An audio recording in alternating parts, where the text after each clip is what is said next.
Assalamualaikum warahmatullahi wabarakatuh. My name is Fatimah Zahra binti Adamana. I'm entry number 1213576. So we can see they are greatly impacted by the Palestinian conflict. Since the Palestinians regard the region they live in to be fully under their authority, and Israel view the land of Palestine as part of their religious history. The conflict started when Israel entered Palestinian territory. Even when the state of Israel was being established, they behaved without the international community's consent or legitimacy. Tension in Gaza have escalated between 2023 and 2024 with constant and extremely harsh airstrikes and rocket launches. As a result of the violence, many people have been killed, residents have been displaced, and infrastructure has been destroyed. The Israel siege of Gaza has resulted in severe food, medication, and clean water shortage, making the humanitarian situation there exceedingly dire. The United Nations and many other international organizations view Israel's settlement in the West Bank as unlawful, yet they are still growing. For this reason, the Palestinians consider this expansion to be an incursion on their territory. Nonetheless, several nations are advocating for peace and a two-state solution. A few Arab nations, Asian nations like Malaysia and Indonesia, and even some Westerners back up the Palestinian state goals. But many in the Arab world view the normalization of diplomatic relations between Israel and Arab nations as a betrayal of the Palestinian struggle, which has led to criticism.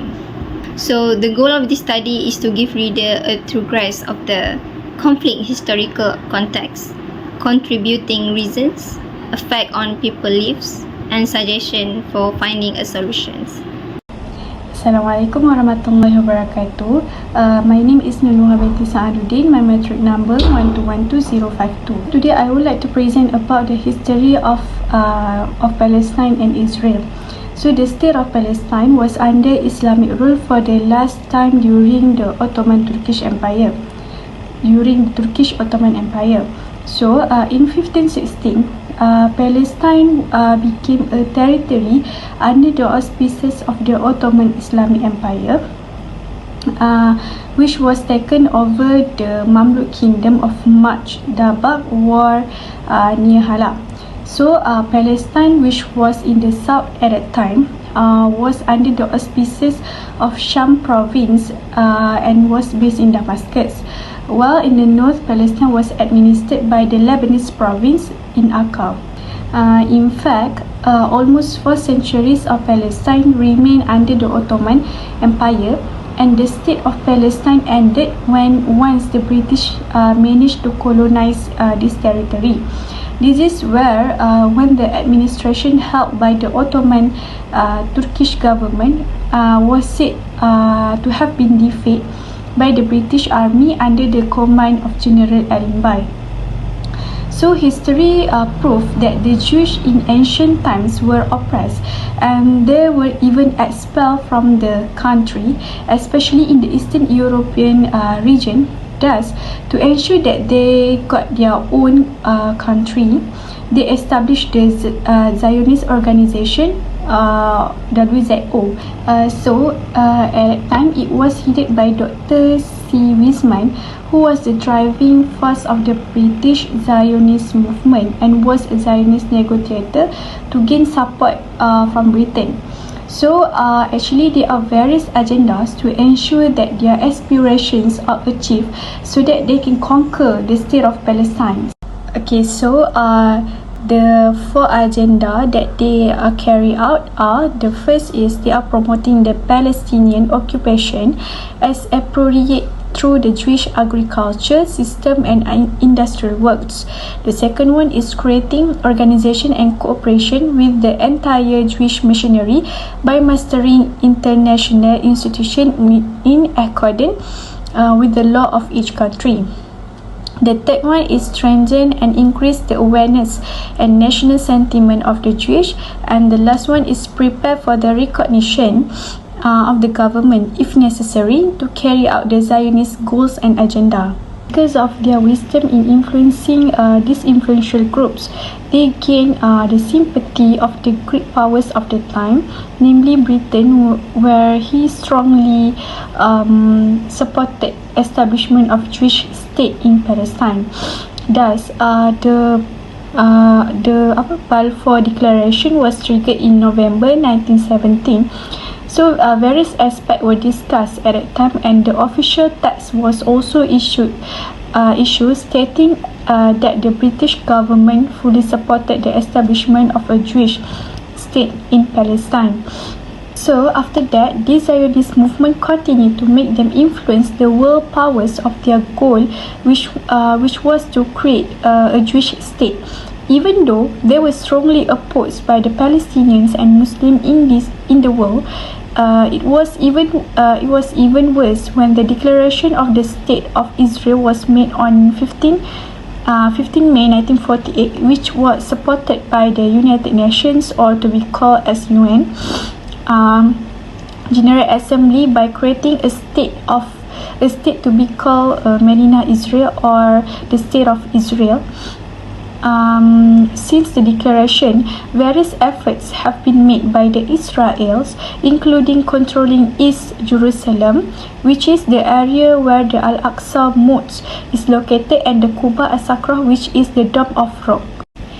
So the Palestinians at that time received very strong impression that they were driven out their homes and forced to live in temporary refugee camps set up around the Palestinian lands of Jordan, Syria, Lebanon, and Egypt. Since Israel's war, they have captured and occupied East Jerusalem in June 1967, namely the Al-Aqsa Mosque and the Baitul Maqdis. This is where they control it politically and legally, so that the Muslim and international community cannot enter it easily and freely. So there was also an incident that mourned the Palestinians on 21 August 1969. The Al-Aqsa Mosque was attacked and burned by a tourist from Australia. So the fire caused the worst part of the mosque to burn down in the southeast, known as Al-Harus Al-Sharif, which is a historical part of the 1,000-year-old mosque pulpit that was brought from Aleppo during the reign of Salahuddin al-Ayyubi. In 1987, there was a massive uprising by the Palestinian people to defend themselves when they were constantly oppressed. One name given is the First Intifada, which occurred in 1993 when the situation subsided when the Oslo Accords were signed. The purpose of this agreement is to reconcile and ease the situation as it was by living a safe life. Subsequently, the second uprising of the Palestinian people was in 2000, beginning on 29 September. This came after the sanctity of the Al-Aqsa Mosque was desecrated by the Israel Prime Minister, who made a deliberate visit and desecrated by the Muslim shrine. This has added the anger of Palestinians so that the opposition prevailed. And now, until today, this attack continues to occur, where a series of attacks have been carried out the Palestinian population, and the number of the deaths also increased. Is it clear that if Israel control Palestine, Muslims in Palestine will continue to suffer until the day of resurrection? To sum up, Palestine is an important country for Muslims around the world. This is based on the texts and histories that have proven based on the Mafhum Hadith narrated from Sahih Bukhari. Do not go out for a walk except to visit three places of worship, namely Masjid al-Haram, Masjid Nabawi, and Masjid al-Aqsa. Therefore, the land of Palestine is one of the places that should be prioritized by all Muslims in the world, because there is where the histories were born, and that is where the Anbiya came from. So all Muslims in the world must protect the sanctity of the country from the clutches of the Israel, so that the land they have seized does not fall completely on them. That's it. Now, I will talk about the factors that triggered the conflict between Palestine and Israel? The first factors is the establishment of Jewish influence occurred when the Ottoman Empire fell under colonial control, weakening the position of the Muslim community. The Jews had significant influence over key figures in England, which increased the prospect of establishing the state of Israel, despite it being rejected by Sultan Mahmud II. Therefore, various efforts were undertaken by the Jews to realize the establishment of Israel. Among these were raising awareness and sentiment, building good relations, and many other initiatives. As a result of this effort, sympathy toward the Jewish cause began to grow. Second factors are Balfour Declaration. The Balfour Declaration is issued on 2 November 1970 was an official statement by the British government expressing support for the establishment of a national home for the Jewish people in Palestine. This declaration became a crucial milestone in the Zionist struggle. It is provided international legitimacy to their agenda. This political support enabled the Zionists to increase Jewish immigration to Palestine and implement various policies to dominate the region. However, the declaration overlooked the political and human rights of the native Palestinian population, which subsequently led to the prolonged conflicts. Bismillahirrahmanirrahim. My name is Nur Amira binti Ma'amir. My matric number 1212047. My name is Nur Najibah binti Muhammad Nasir. My matric number 1213467. Now, I will presenting about the impact of the conflict on daily life of Palestine. Firstly, from the economic aspect, it left a deep impact due to the damage to the infrastructure caused by the continuous airstrikes. Buildings, roads, school, hospital, houses were all destroyed overnight and have affected socio-economic life and caused difficulties and hardship in providing basic service to the people. Trade restrictions are also carried out by the Israel army, causing the economy of the Palestinian people to be greatly affected, and they do not get sufficient sources of food, medicine and necessities to continue life. Secondly, from the aspect of education, also leave an impact on the children in Palestine. The attack carried out by the Israel Zionists has destroyed the educational facilities of Palestinian children and caused difficulties in obtaining a quality education and had to stop their studies because of unfavorable conditions. These children are also traumatized by the attack carried out by the Israel army, and they lost loved ones unexpectedly, which can leave long-term effect on their mental and emotional development. Thirdly, in terms of the security of the Palestinian people, areas involved in the conflict, including Gaza and the West Bank, often receive airstrikes, rocket fire and ground attack by Israel Zionists, causing fear and instability in their life.